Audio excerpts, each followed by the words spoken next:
Good morning, everyone. I know it's not morning, but my own day is just starting, so bear with me. I decided to show my face again because I feel like just like I don't want to leave anyone confused in any way or like spread any misinformation in any way, even in the slightest. You get me? So like I just want to address some things I would have just to give more detail and depth to what I said in the last video, so like everything is clear and there's no like unanswered questions that some people might have had, if that makes sense. So first of all, if it seemed like I was bashing Christianity a lot in the last video, it's not like I'm saying Islam is a good alternative. Every foreign religion in Africa is no good for us, because first of all, these foreign religions, how did they start? If you go, because many people come out and say, oh, Christianity is a religion of peace, Islam is a religion of peace. I guess it's Muslims that say that the most. Islam is a religion of peace.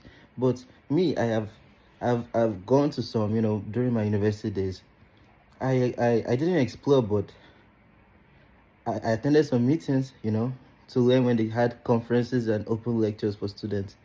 And I've listened to some of the things inside. I don't see any good, there's no peace in it for me, I'm sorry. And this is like common sense stuff. How did Christianity start?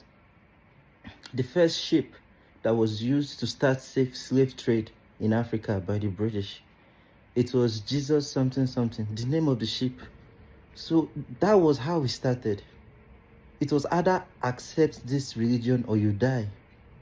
And now, you even look at the Fulani people, like, they have, the way our country, they have undue advantage, the Northerners. And I don't want to say, like, I don't want to come and say they are bad people, but the way the country was structured from the inception, even the constitution, it gives them undue advantage. So that's why there's a lot of conflict in the country. But I don't want us to blame each other. I don't want us to fight each other. Let us face the people that put us in that situation in the first place. Because you can never change Nigeria without a constitutional change. It has to be from the roots. Because how can you be in a country where, like, certain demographic, even with the way Lagos is structured, why don't we have airports everywhere in the country? Why is it only in Lagos that all the businesses are? Like, I don't think you can travel international from anywhere else for Lagos. How many airports are even in the country? It's like we don't even care about half of the country. Like, we are not, the whole country setup is not making sense. So, like, to really make a change is constitutional and it has to be revolutionary. Me, I can never be an activist. And I don't think I have ever been an activist, although I have my history in politics. Short history, but it did enough in my life that it's not from my mouth you will hear it. Because even to talk about it, to think about my political history and struggle, it gives me trauma. The reason why I am the way I am today, I still have the scars on me. I still have the physical scars, emotional scars. Everybody that knows me, they know the story. And even many people that don't know, it's not like I'm trying to get sympathy or nothing. It's just,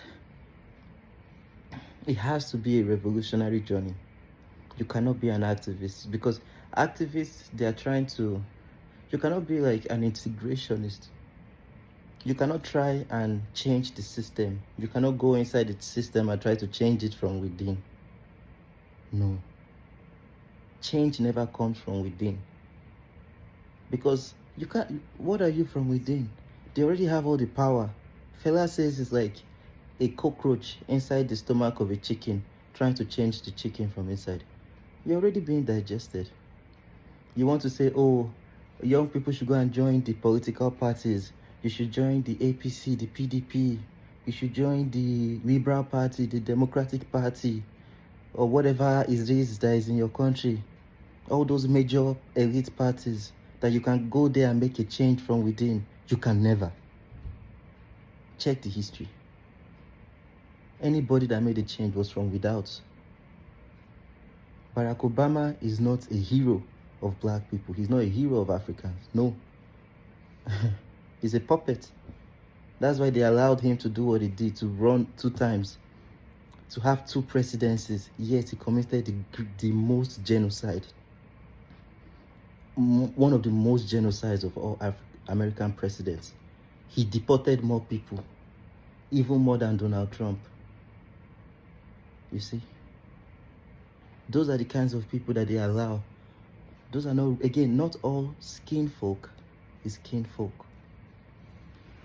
You have to be a revolutionary. You cannot escape it. You have to do the hard work. I know, like many of us, we used to believe, one thing my dad taught me I will never forget, he said, there's no shortcut in this life. There's no shortcut. Think about it. Try it. Me, I've tried it and I've seen the result. When you try to take shortcuts, you will learn the hard way and you still have to go and do the hard work again. You can't escape it. There's no shortcut in this life. This life is principled. And the hard work is the revolutionary work. People think, oh, let's go and work with the elites. Let's work with the celebrities. Let's gather momentum. Let's build. No, in fact, first of all, most Africans are not even on this social media. Most Africans, even though I'm from a privileged home, before I left Nigeria, I tell everybody, I didn't have Wi-Fi in my house. And it's not to say, like, my dad didn't have any, like, my parents were well-to-do. But, like, we were just kids. They were barely home. I mean, not that they were not home, but, like, they were busy, like, running their business, doing their office stuff. Me, I had to save money to buy data. And I like to read books. So I prefer to spend my money on books than data. So half the time, I didn't have data to even be online. And I was from a privileged home. I mean, I know a lot of Nigerians are more online these days, but still, like, there are many villages that they don't even have proper network there. They don't have enough cell tower to get coverage. Like, you have to be at a certain place to get internet. You cannot even be at home and say you want to do Instagram live, TikTok live. Wow. You know, that's the reality. And again, I'm saying this from personal experience, you know.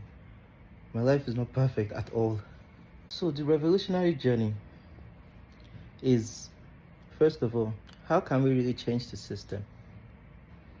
First of all, you cannot change the system as an individual. Because even the elites, they cannot work as individuals. Even them, they are united in their class. You need to understand class struggle. You need to have class consciousness. That you are different from many of us, because they educated us. They try to indoctrinate us with their spirits. They try to make us think like them so that they can keep doing what they are doing to us. But we won't identify with those poor people they are doing it to, because to us, we too, we want to be like the elites one day.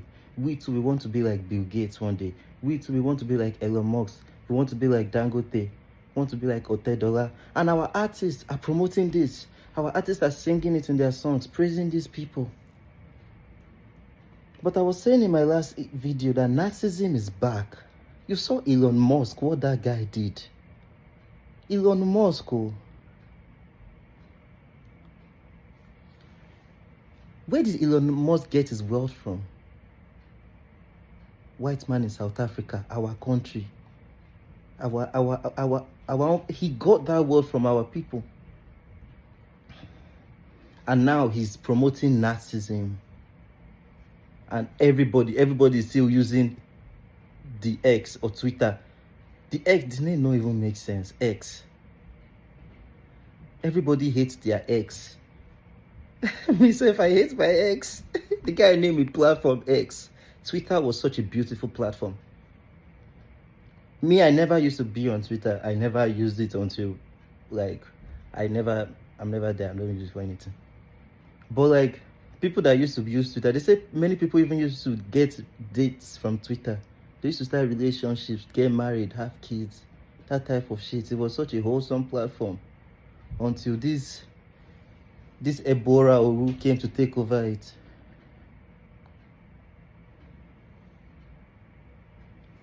In the last video, I was very emotional and I was very exhausted. One of my good friends at work, and he told me like I looked exhausted because ah, we dey work, we dey try for here, we dey work. But like, I mean, I'm in a better spirit now. So like, I feel like I didn't really put a lot of things into words properly, because when I was saying these people are wicked, they are evil, they are really monsters. If you really think about it, because they treat us like animals, they treat us worse than animals. Let me give you an example. The budget, if you look at the budget of the pet food industry, pets like cat and dogs, pets in maybe America, Canada, Europe, just the pet food industry alone is more than the budget of our country, our entire country. Sometimes they don't really plan for us. But you see our politicians living life. These people, they are living world-class life, 5-star life. Like, many of our politicians are even more paid than the politicians over here. How? In poor country. But you know why you have to be a revolutionary? You can't do it alone. As a revolutionary, you're going to understand the only way our forefathers did it in the past was through organization. Like, massive organization. I mean, I know of a party called the Movement of the People. So Fela Kuti, he started back in the 70s. He started a party called the Movement of the People, and he had massive movements. Like, he had like more than 5 times the crowd that the leading party had in their own convention. But INEC didn't let him get in back in the day. So I discovered the Movement of the People through Seun Kuti in 2019. That was when the NSAS movement back then. I mean, I even shared on social media a little bit, but I had a different YouTube then, but I just decided to use a different one this time just because I'm an artist. I'm trying to use this YouTube channel to actually promote my music, because I have an album coming up, like maybe 6 or 7 songs, and they are fire songs, mostly romantic songs, but it's like real love, because it's the story of my life and my girlfriend, the love of my life. We've been best friends since we were children, and now, uh, you know, that shit turned serious, and now, yeah, so it's like a serious love story, and I'm still trying to, I'm still working on it, but I was trying to use this platform to share that music when it's out, But I will be a hypocrite if I don't share myself, because this is me. I'm a revolutionary, Even though, like, if you see me outside, I'm still a cool guy. I'm still like this, like, the same way people are proud of their faith, proud to be Christian, proud to be Muslim, proud to do bad things, proud to be a bad boy, proud to be a gangster, proud to be a thug and all that shit, Elon Musk, proud to be a Nazi. Look at Kanye West, proud to be a Nazi, proud of bad things. Why can't I be proud to be Pan-African? Why can't I be proud to be African? Proud to be Omo Odudua,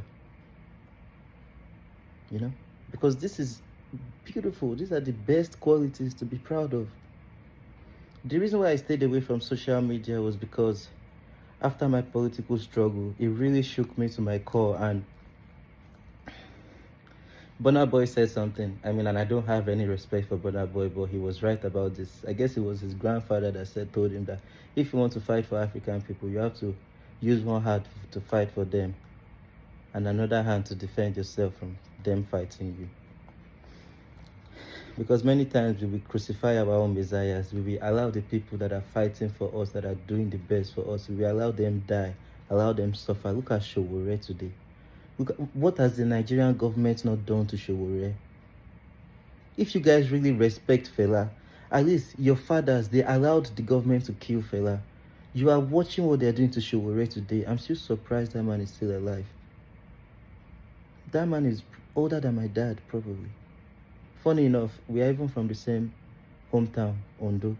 I mean, I found that out later, but I don't even, it's just a coincidence. Although people, we are known to be very righteous and upright. You know, again, if you really want to, you need to be conscious of who you are as an African. You are the best. As Yoruba people, back in the day, like in the 1700s, like 1800s, when the colonialists were on our land, they used to call us Eku people. Do you know what Eku is? Eku, like, I would say Eku Aro, Eku Oson, Eku Omo, Eku Ewomo. We are always Eku, Eku. We are very respectful people, very honorable people, very loving and kind people. And anyone that has met an African, you will testify to this. And I'm not saying other races are bad or nothing. But this is part of why we got dominated, because we welcomed everybody that came to our land. Just like indigenous people here. We welcome everybody because we believe the land is not even ours. We met the land there. So who are we not to share it? But these people now do dominate our land, and now look at how much they are charging for you to get visa to go into indigenous lands across the world. You understand? So this is how we are, this is who we are. And that is what this revolutionary journey will teach you. Revolution is not just, again, activists can always be hypocrites. I believe they are always hypocrites. But it's always easy to be a hypocrite. Because you are trying to integrate, you're trying to work with the people in power to make a change. You're supposed to work with the people because it's the people that have the real power. The people in power, all they have is military. That's all. At the end of the day, all this democracy, capitalism, whatever it is still at the end of the gun, lying in land. If we talk, say we don't do again, it's still. Why do they have all these nuclear weapons? Does it make sense? How many nuclear weapons do we even need to destroy this world? Probably less than 300 or 400. But all these countries have tens of thousands. Why? What do they want to destroy the whole universe? You know. As a revolutionary, you need to organize. I was talking about the movement of the people. I know I'm getting distracted, but this is my rant. If you understand, what I'm saying is not for everybody. I was telling some of my co-workers that they should not watch it. It's not that I don't want them to watch it, but you may not even understand based on the language I'm speaking, or you may not even understand the context of the politics. The movement of the people, like, I'll probably show you, like, I'll put their website in the link in the video, like a link to their website in the video. And I'll show you like a screenshot of when I signed up for them and stuff. They have, like, I even saw their merch section. They have so many nice merch that I want to get for my birthday. I want to get some nice merch that shows my ideology and my beliefs, and they're very good looking. So as a young person, hey, like, you're already at the voting age. If you decide not to vote in the election and you don't have like proper justification for it, you are part of the problem. As a young person, if you say you want to vote and you only vote between APC and PDP, you are part of the problem. If you vote between Liberal and Democrat, you are part of the problem. Why do we act like these are the only two options? They just keep changing hand. This time right wing, left wing, right wing politics, left wing politics, Republican, Democrat, APC, PDP. Same people changing. And Nigeria is even worse because they themselves are even switching parties. Why don't we vote for real revolution, real change, as outside of this system?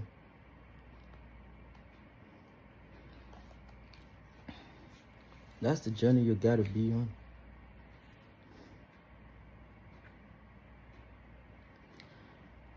And part of the reason why it's real change is because it's consciousness.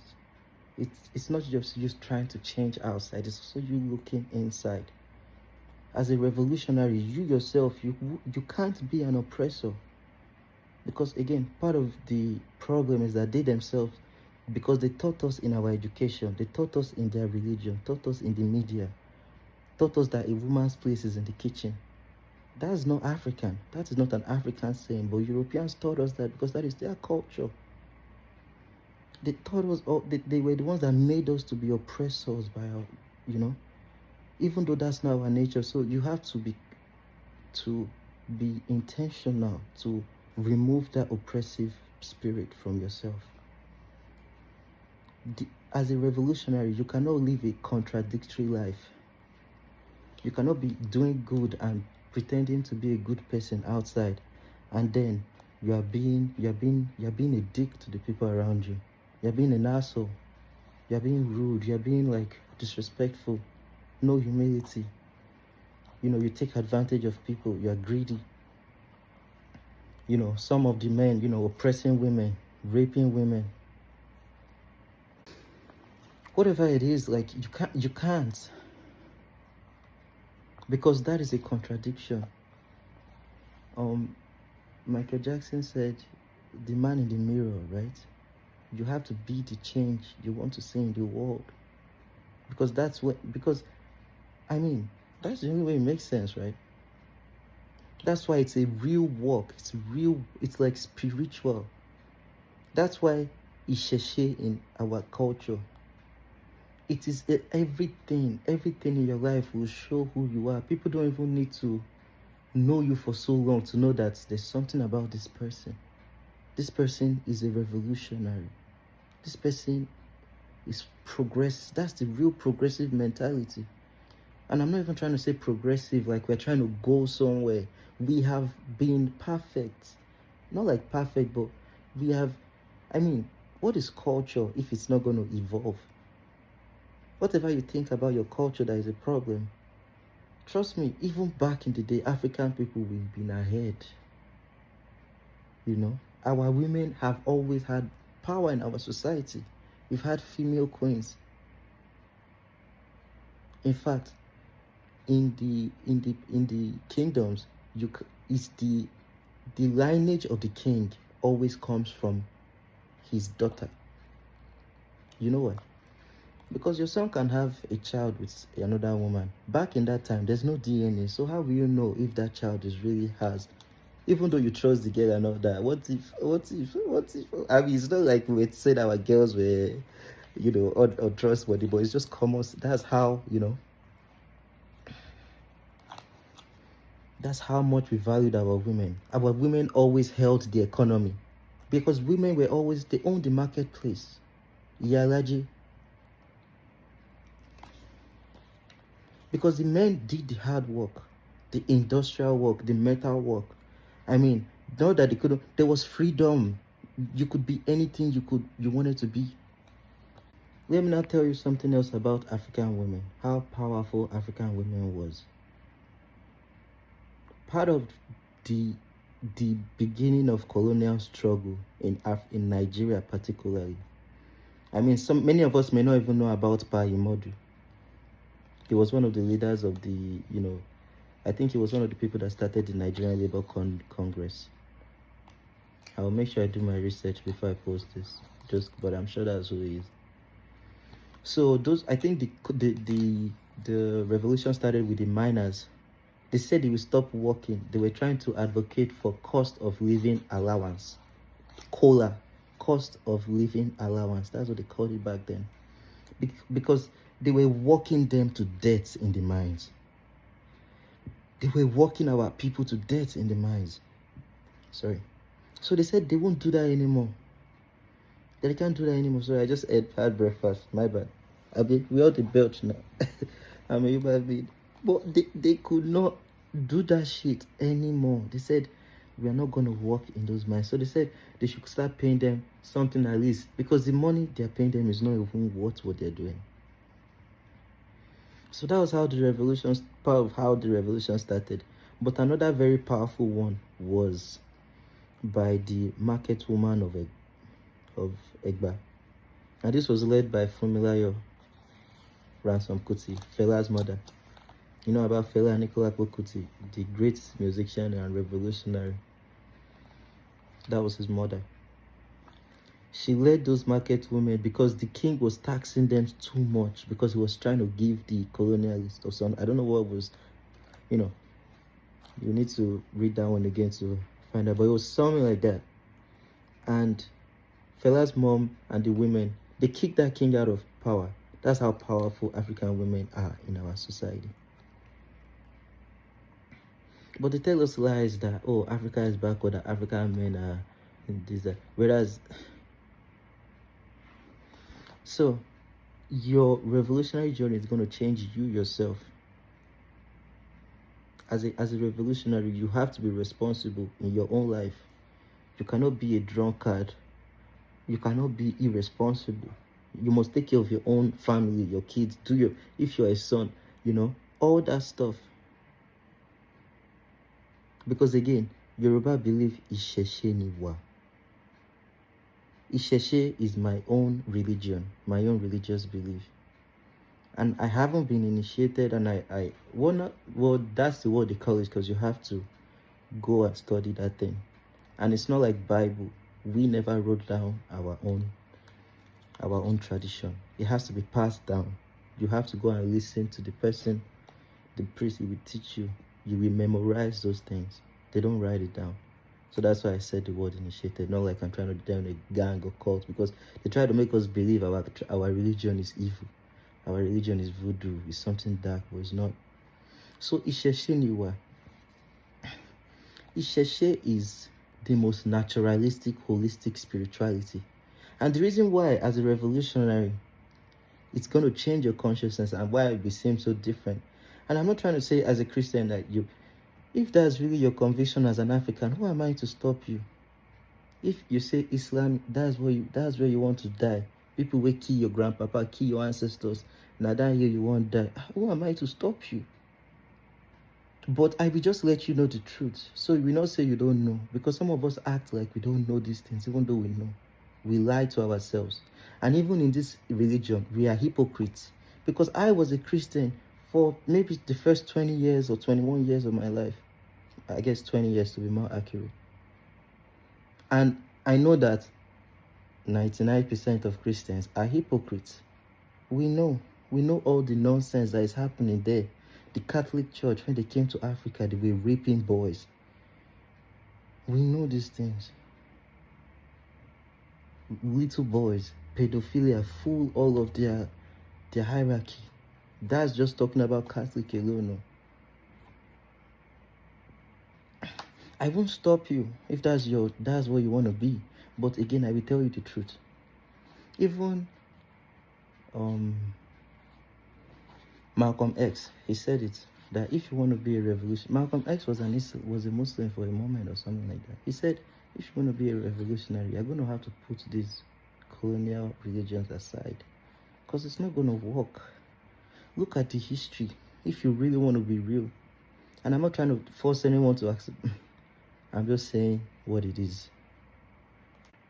Part of Isheshe tradition and religion is that we don't believe Isheshe is just praying to the god or like doing the rituals of the religion, but it's also your own lifestyle. Isheshe is also how you have your bath in the morning, how you brush your teeth, how you clean your house, how you make your bed, how you do your work in school. Be fucking responsible. If you have the opportunity, go to school and learn. Actually, go to class, learn. Don't take shortcuts. Like, that is part of your spirituality, that integrity. Because that is what this world is all about, balancing. Because there's temptations, but you have to be disciplined. Because if you can't be disciplined in your own personal life, how can you be disciplined with state funds? How can you be disciplined with national affairs? You understand? So that's where it starts from. I'll go on. So, how you do your best at your job, at your workplace. I'm not trying to say everyone should be hustling. When I do my best at work, when I do my, and this is how I've always been. Everyone that knows me since I was a kid knows this is my nature. I always do my best. I'm an excellent person. And when I do that, it's not because I'm trying to get promoted. I never hustle for that. It's just, I don't want to be that guy that will be like, oh, they don't respect. You understand? So that's part of Isheshe. How you respect your parents. That's part of Isheshe. So that's that consciousness. You have to have integrity. You can't be rude to your elders, rude to your parents for no just cause. How can you, because as a society, we can't progress by just the young people. We need to collaborate with our elders. They have the knowledge, they have the experience, even though we have the energy and the passion. This you have the power in a lot of sense. How much money we get, they have the power. So we still have to work with them somehow at the end of the day. So why do you want to be rude? You want to say fuck everybody. Isheshe means you are upright in all your ways. And it's not because you're trying to be perfect, like you want to be holy, like Christians want to be holy. Because in certain situations, you may still have to compromise. Yoruba people, we believe TBT that means good and bad both exist in this world. And nobody is perfect. Nobody is holy. Sometimes all of us have done bad things before. Sometimes you need to do bad things in certain situations. I get it. But that is not who you are. Don't now make that your own personality and then start saying, oh, you're a bad boy. You're a bad guy. Trying to promote that in the music. You know? Trying to disrespect women. Say that is cool. Fuck bitches. Homies over hoes. And many of them are still gay at the end of the day. Many of them are still bi or probably gay. I don't know.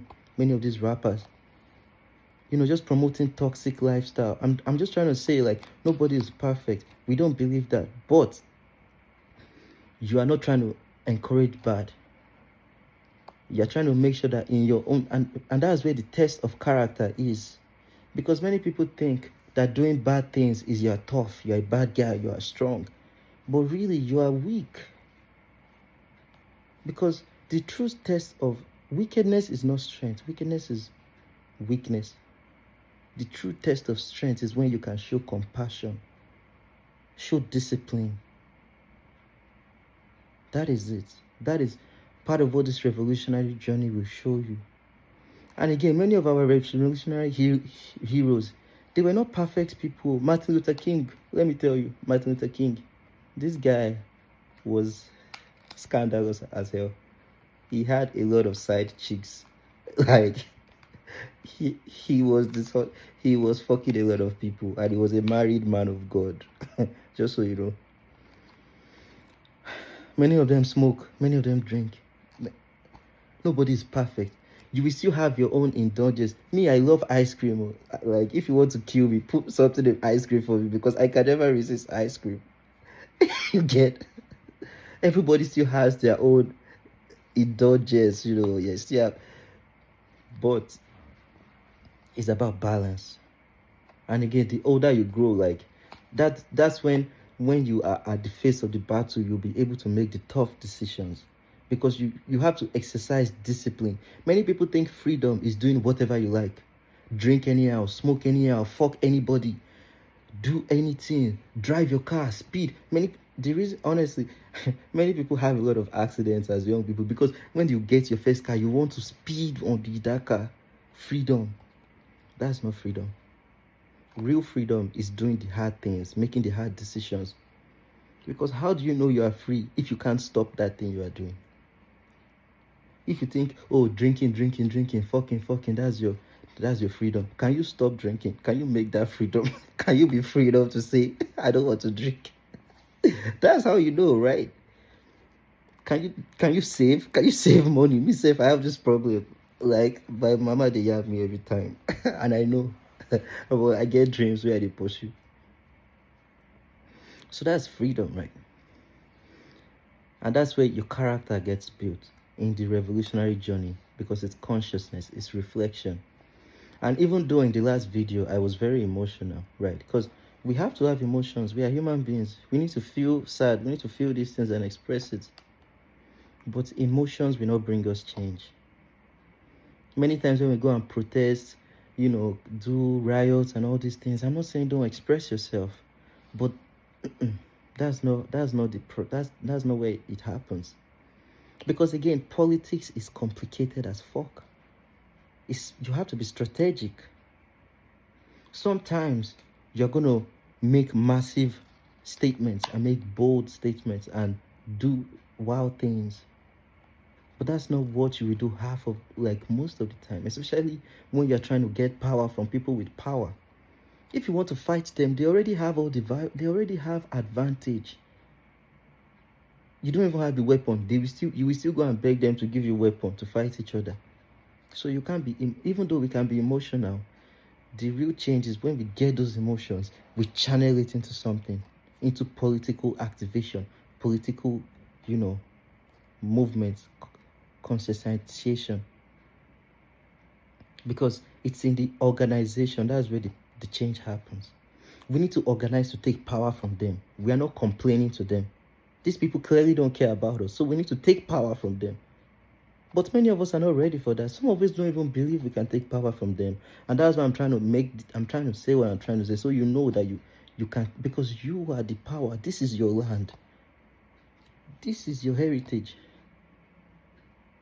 I feel like if you're getting my drift, I'm just ranting, right? But there's a lot of sense what I'm saying, right? So let's just be good. How you take power from them? Many times when we have election or when people want to make change, they just focus on presidency. Or you want to national, it's only the presidency we focus on a lot of the times. But politics is in the grassroots. Even if the people of Nigeria should have their own candidate, a good man, to be the president. If he doesn't have good people in the Senate, House of Reputation, House of Representative, the state, the local government as well. It has to be federal, state, local. It has to be across board. You understand? That's why it has to be organization. You need to really strategize. You have to really strategize. Because first of all, the oppressors, they are strategic. Whenever APC goes to power, they win in all levels of government, both the federal, state, and local. But also the INEC, which is the election, committee, like agency of Nigeria, they are very corrupt. And the same way they didn't let Fela's party, the movement of the people, to be able to register back in the 70s. In 2019, when they were trying to register, they didn't allow. First of all, INEC, the standards, the barrier, they make it so hard for people to even get into politics. For you to have a political party in INEC, you need to have offices in all the regions, at least 26 states out of 36. How can poor people afford that? You need to have an office in Abuja. They make it so hard. But because Seun Kuti, Fela's son, he is the pro-tem chairman of the movement of the people. So they've basically checked all the boxes, all the things INEC are looking for. They've done everything. But yet INEC is still making it hard for them to register. Since 2019, INEC has not opened registration for new political parties till today. Just because they are trying to find a way not to let them enter. They don't know how. Hopefully they're going to get registered soon. But I've been following them since back in the day, and now I just said, because back then in 2019, I was still a small boy now. I mean, I was just 19 years old. What the fuck? And I had a job. I was going to school. I don't even have money to say, do any flash or TikTok, say, I felt like I couldn't do much for them just because I didn't have the time to participate. I listened on the meetings. I always attended the Zoom meetings, but I also didn't have the resources to say, oh, I want to buy merch, or I want to, donate, or, But now I just decided to register for real, and I registered, and it just feels so good. And I feel like that's just a step for me personally, because you have to do something. You cannot just, because everybody's complaining. If it doesn't matter to you, you won't complain. Like sometimes when I find it annoying when people are complaining, because they are just complaining. Why are you complaining and not wanting to do anything about it? Like if you're complaining, then it sounds like you care. Then if you care, do something. Even Christians say faith without work is dead. I just want to see if there's, I think something else I talked about was artists and how many of them don't have real fans. I'm not saying they don't have real fans, like Nigerian artists or artists around the world in general. Many of them don't make the majority of their money from music. They don't make it from music sales, out like whatever. It's just like advances, is what I'm saying. Yeah, so I just wanted to say that because so I'm not make like I'm trying to misinform someone. And the last thing I guess I wanted to share is like the colonization aspect. So colonization, like I mean, Europeans have been coming on our land to do as they like. So the Berlin Conference of 1884 was actually, they just say the Berlin Conference, but it was actually the Berlin War Conference. Because in the previous video, I talked about how what happened in Africa, everybody in the world experienced it. Some other indigenous people, they got colonized and whatnot. But the difference in Africa is that Africa had it by far the worst. Number one, slavery all over the world. Even we in Africa, we had slavery. We too, we had slaves, right? And if I say this to some people that don't know and don't have context, you're going to look at it as weird. But till today, we still have slaves in our country. We call them omodo. Me growing up in my house, we had omodo in my house. Omodo literally means servant, but we don't call them slave, no. In my own family, our omodo, they always went to school. We always made sure they were educated. So like when they are done, they can always go do something. They can continue their education or have a job, whatever. So, but like, you can imagine not every family will be as kind as my family to those people. And if Europeans want to think that they are better, please, because Europeans even treat immigrants as slaves till today. In Europe today, America, wherever you are in Europe, if you go to prison, you become a slave of the state. They make you work for free. That's part of why they incentivize, they try to promote bad behavior with the music, with the media, with all these toxic celebrities, so that they encourage more people to do dumb shit that will end them up in prison, and they go and work for free. Is that no slavery? Anyways, that aside, so we all had these things going on, but the difference for us was that in our own slaves, if you are a slave, it doesn't mean your children are slaves. The slavery is just you. And many times the slavery was from conquest. Maybe one country came to come and fight another country. Then their home country come defeat them. They said, hey, so you people want to conquer us, Abi, now you will be slaves. But those people's children are not slaves. We will just know that, oh, their parents were slaves.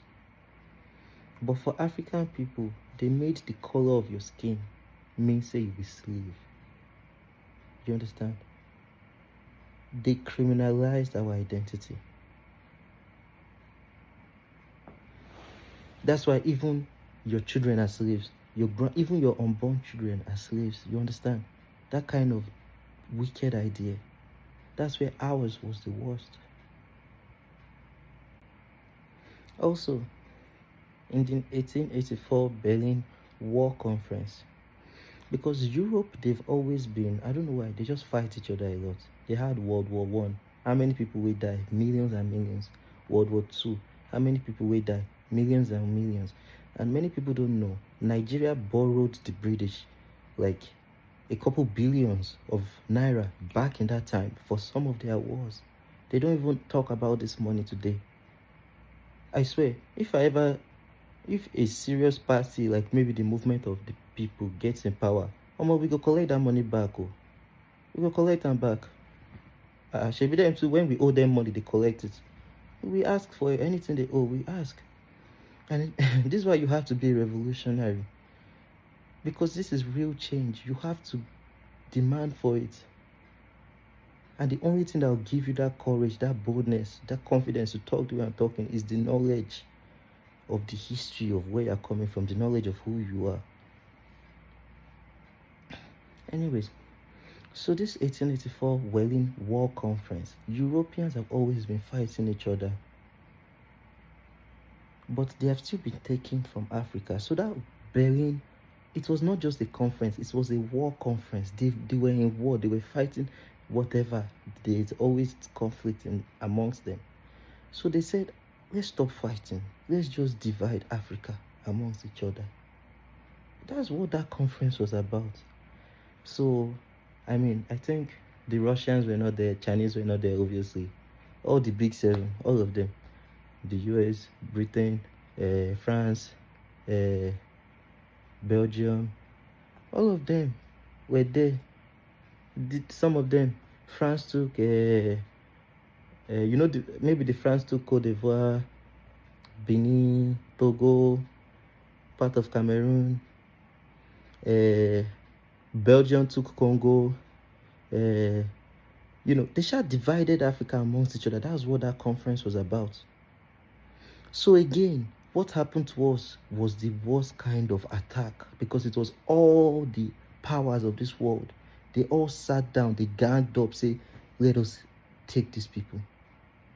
And they had already been working with the traitors amongst us, the bastards amongst us. So they empowered those people. And then they came with violence. So how could we have survived that? And again, part of the reason why I talk about Isheshe or spirituality and religion is because you need intestinal fortitude. You need to be strong and brave. My name is Akin. Many people don't know the meaning of that name. And the reason why that name to me is a title. Akin means brave. It means a brave warrior. That's the meaning of my name. And I'm proud and glad I live up to that name, because I know who I am. Everybody in my family has that name. Even my sisters, they have Akin in their name. And when I have all my children, they're going to have Akin in their names. And I believe we all are Akin in a way, because we are brave people. Africans are very brave. So how you're going to get that strength is from real inspiration. You get when you tap into my spirituality. For me is not hocus pocus. It's not fairy tale. It's not like the way you people are in church doing speaking in tongues. I see all those things that don't make sense. Sorry to shit on your religion, I'm sorry, but it's the truth. And even though there are some parts of African, spirituality that may not make sense to some people, unless even the people that know, maybe me myself, when I get in and I get initiated and I learn it, maybe I'll be like, some things don't make sense. So maybe, I don't know. I hope I won't be that guy, but maybe. But it is also real. It is sociological. It is psychological. It makes sense, because when you think about your history, you think about your community. Many of us, when we are in pain and when we struggle, like me, when I go through my struggle in life, part of the reason why, I'm just checking the time because I have work at 4. So it's just 1. I have to wrap this up before, so I won't be late. But when we go through struggle, when we go through individual, whatever you're going through in your life, many of us, we feel so hurt and so pained. And so I know that feeling. But something that would always change my perspective is when I think about our connected struggle and pain. Then you feel that you are not alone. It's like there's no Bible verse or Quran message. Oh, there's nothing that beats that feeling. It gives you real strength, faith, and courage. That's why we must embrace our togetherness. I know I don't like Christianity and Islam, but you can. My girlfriend is a Christian. All my parents are Christians. My dad is a pastor. Will I say they are not my family anymore? I'm going to marry a Christian girl. So, will I say I don't love her? But we must make sure that we prioritize our life over all these things. If you want to say this is your own faith, though, cool. But you must still do the needful for your people and for yourself, because it's you. I'm just gonna wrap this up soon. Thank God I'm giving you heads up. And yeah, so about the Isheshe tradition. Part of the strength in African society and culture was because we, first of all, almost every society, I'm sure every society, this is normal, their religion and politics is always somehow related. Because religion touches at the heart of society. I can't remember the word that Marimba Ani is one of the greatest, smartest, most intelligent women I know in this life. She's still alive. She's a great teacher. But there's a word she uses, which is the seed, asili. I think that's what she calls it. Asili, the seed, the germinating seed of a culture.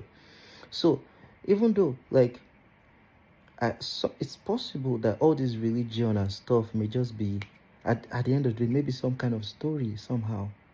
But it's just like, like a poetic and pictorial representation of the qualities, the characteristics, the core values of every society.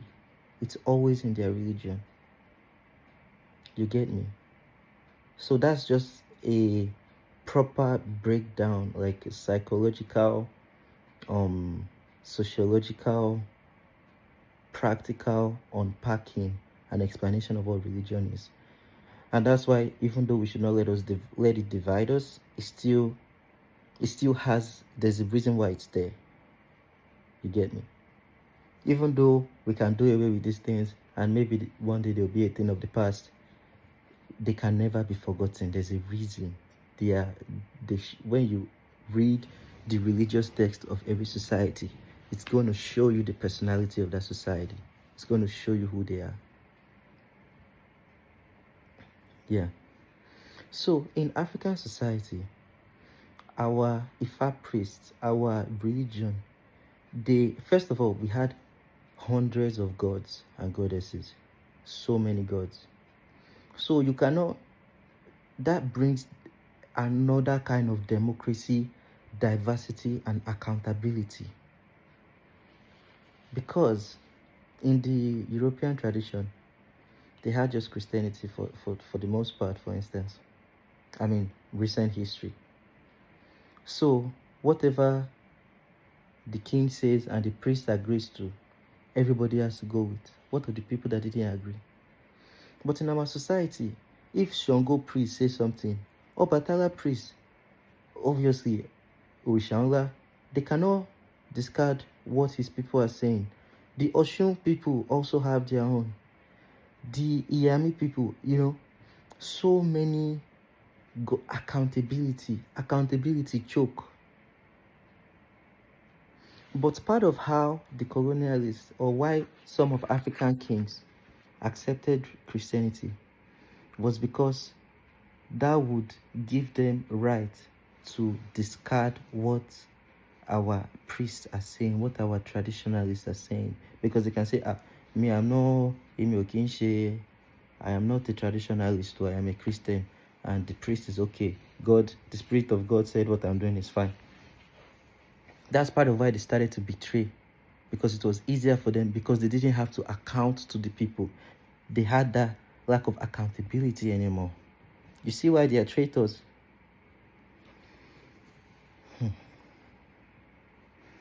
And also, our Isheshe people, Yoruba religion was one of the major defense, our defense against oppression and colonialism. And that's part of why it still exists today. Because if the world powers had their way, they would have wiped it out by now. It would have become something of the past that we'll just be talking about. But we still have them practicing it till today. I don't know how this light is disturbing my face. Because it was one of our defense.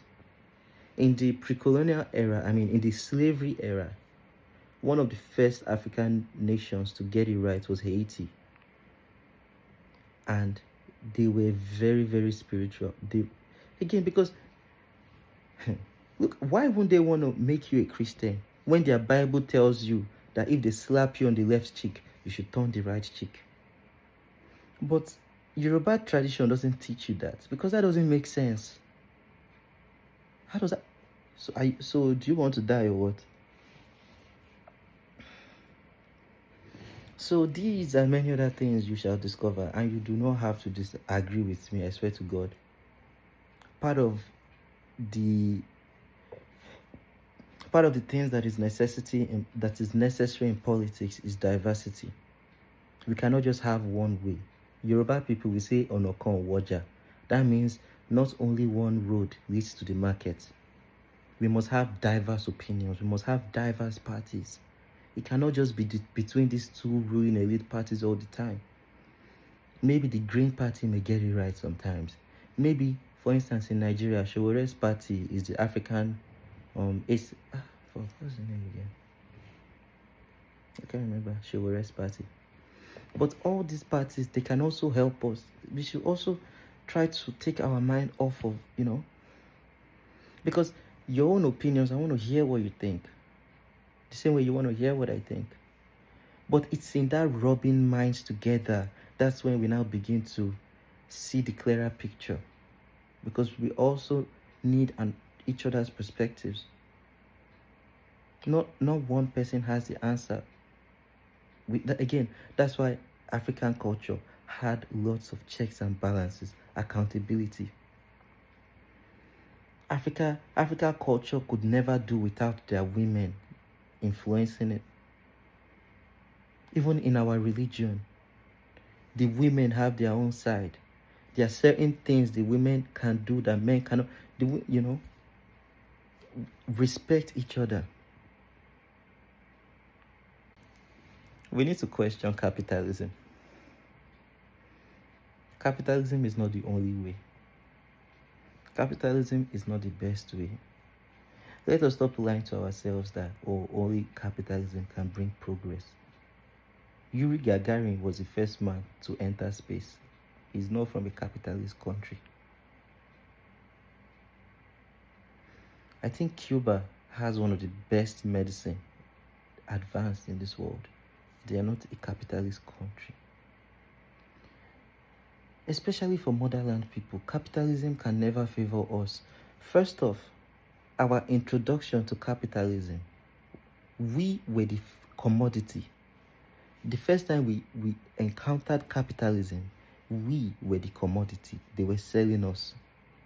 So how can that system ever favor you? It's not that in our culture we don't have markets, we don't have business people.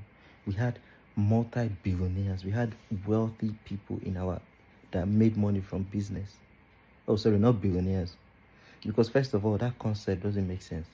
What does somebody need billions of money for? Billions of dollars. You cannot spend that money in your lifetime. And we encourage these people to just keep acquiring, and they are destroying the planet, ruining people's lives just to be stacking up money to inflate their ego.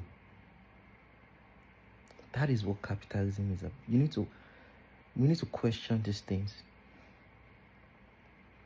Capitalism can never favor us as motherland people. Even though you can be rich from making business, yes. But capitalism is a different idea. Capitalism is winner takes all. Capitalism is an ideology, Like you need to realize, if you really step back and you look at it, African people, we were socialists. I know in Europe, in some parts of Europe, they had communism, they had, you know, they had some semblance that, Karl Marx, and the likes of them, that's their interpretation of our society. But indigenous people, we have always been socialist. And socialist is the most reasonable ideology to have. For instance, in African land, everybody has a right to land. Yes, because everybody comes from that land. Nobody's father made the land. So why is it fair that only some people will have the land and everybody has rights? So that's the first policy in African culture. People in Africa today in their 50s, 40s and up, none of their grandfathers were homeless, because everybody in Africa has rights to land. That's socialism. That lets that which is for everybody favor everybody. For instance, in Nigeria today, why is it that only a few elites have the right to go and mine our petroleum? They have the right to oil blocks. They get all of them. They give them land. They will give them, like, they are taking our natural resources.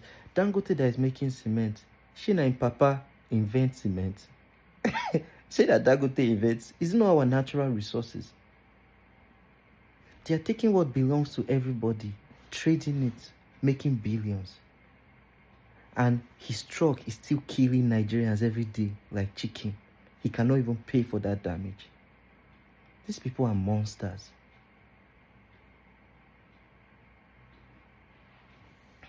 So, like, you really have that, like, I'm showing you, because if you go and study, this is the same thing you're going to find, though. But I just want to say, so you will be, like, maybe to show you some roadmap, some stuff, so you will know you're on the right way when you're studying and doing your findings. And so some of these our elites, they are not even really inventing something. I mean, in Nigeria, it's not like Bill Gates, that even though they say he invents Microsoft, Elon Musk, they say he invented Tesla, genius. Now waiting then say, okay, at least we know that they invented something. But our people, they are just selling what belongs to everybody, making money off of our land. Yet we don't even have food.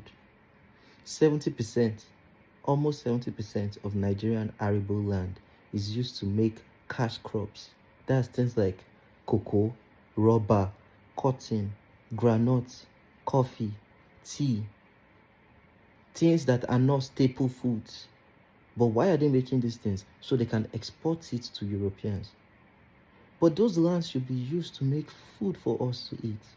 Food like rice, yam, egg, normal food, normal stuff.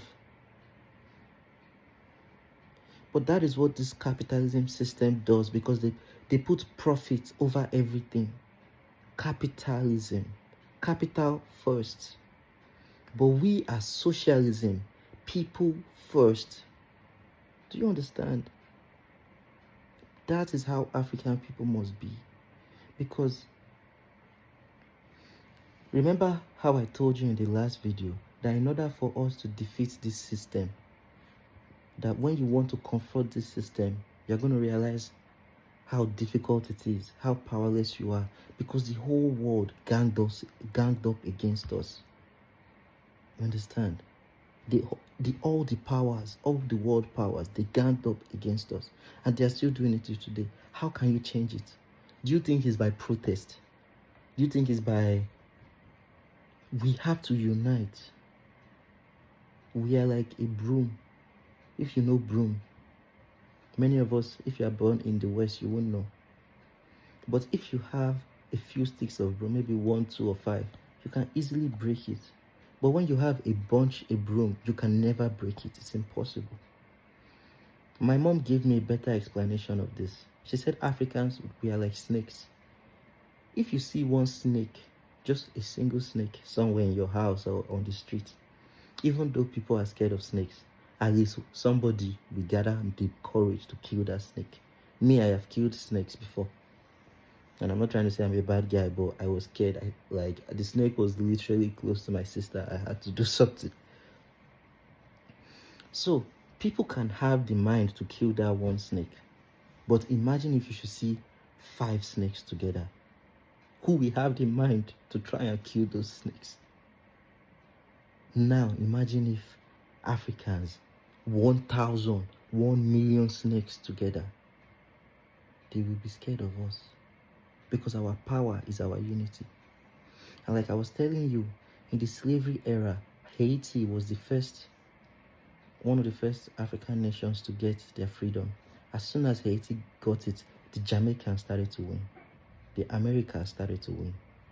The Africans started to gain freedom as well. Because it's in our unity. United we stand, divided we fall. Even in my Instagram page, I put there in my profile, we only win in unity. Even though unity doesn't mean that you're going to put aside all your differences and just love one another, hug each other, kumbaya. No, me, I'm an adult. We still have our own differences. I'm just telling you that my dad is a pastor. Everybody in my family is a Christian. Even my girlfriend that I love so much, and I'll die for her. But when it comes to our own liberation, our own, our own lives, our own progress, we must put these things aside. First of all, no, it's not us that started these things. Like even the Christian religion, the first church was in Ethiopia. All these things, they came to copy it from us anyway. Again, if you study, you will find out more. I don't want to say too much, so I won't digress or say things some people are not ready to hear, because that's not the purpose of this, even though I'm not shy to say what I believe. But all those things are not relevant in the face of potential, re-enslavement and colonization. This is neocolonization going on this day and age we're talking about. So I was talking about those examples. Another example is in the colonial era. So Ghana, I think Ghana is also known as the Black Star of Africa. Ghana was the first African country to gain independence in 1956 or 57. Either 56 or 57. Somewhere around there. And as soon as Kwame Osejifo Nkrumah, one of the greatest African men ever, our founding father,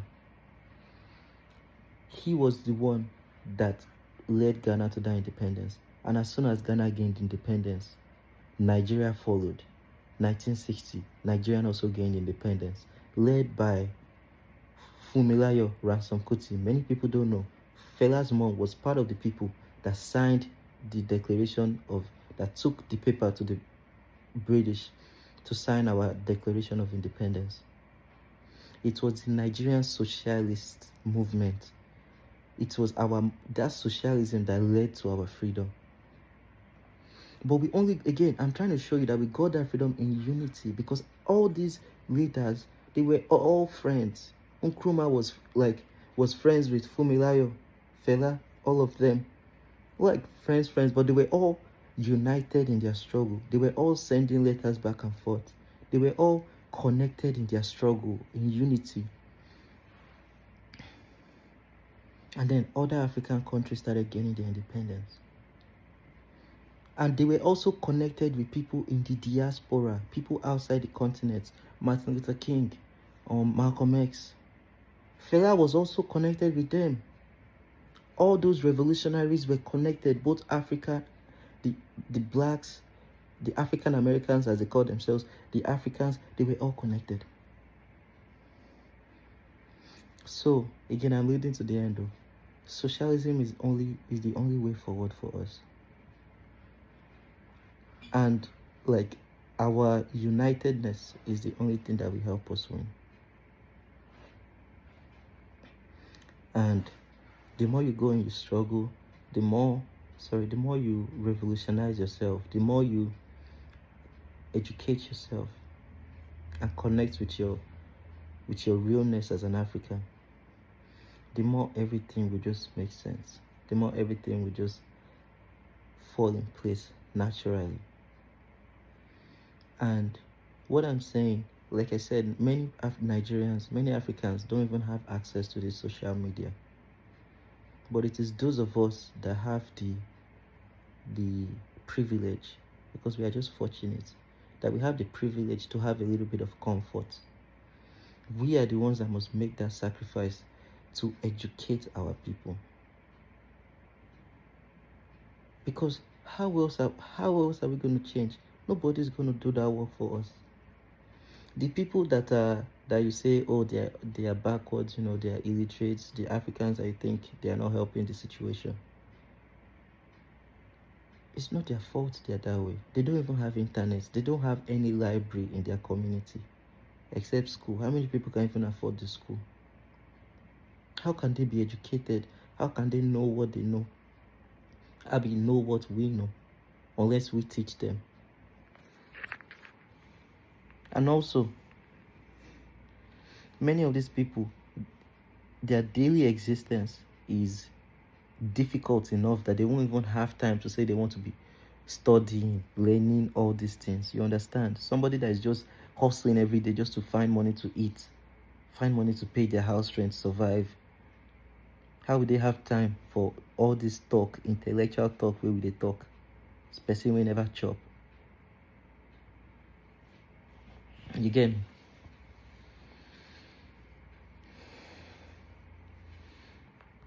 So we must build those bridges.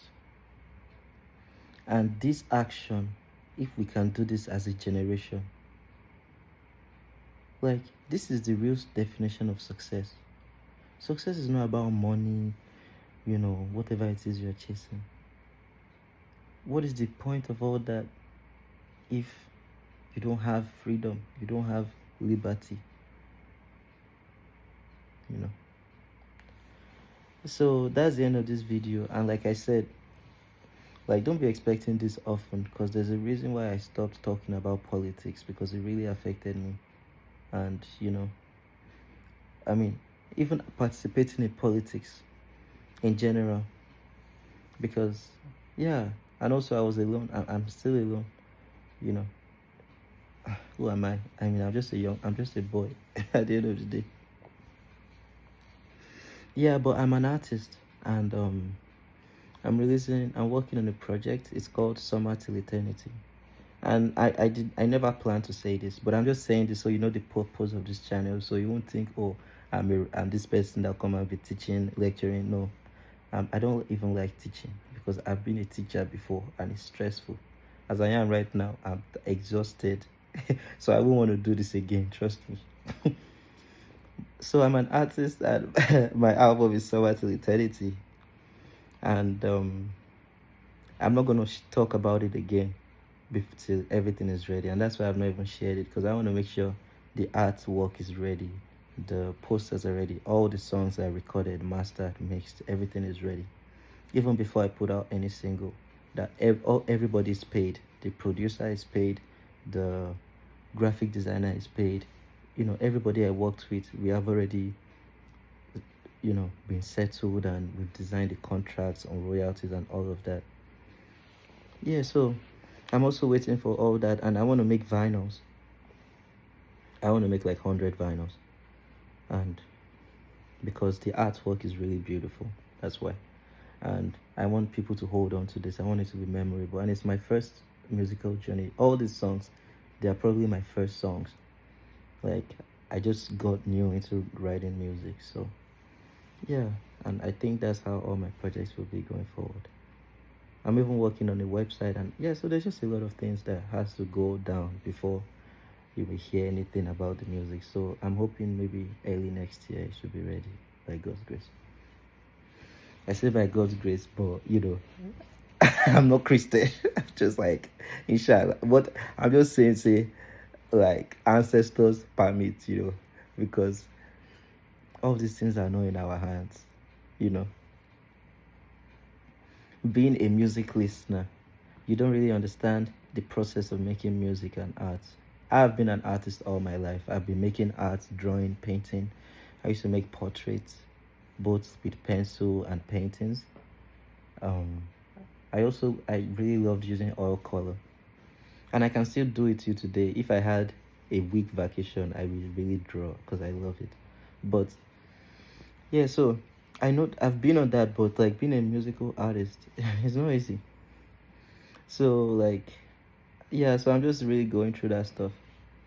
And so that's probably what you're going to hear from this channel for the most part. And except maybe there's something else in my heart that I really have to share. But thanks for giving me your time, giving me your ear and your attention. And I hope you hear from me soon with some nice music. So even as you've heard me rant and complain, you also hear something that will make you smile and laugh and dance from me as well. Take care, everyone.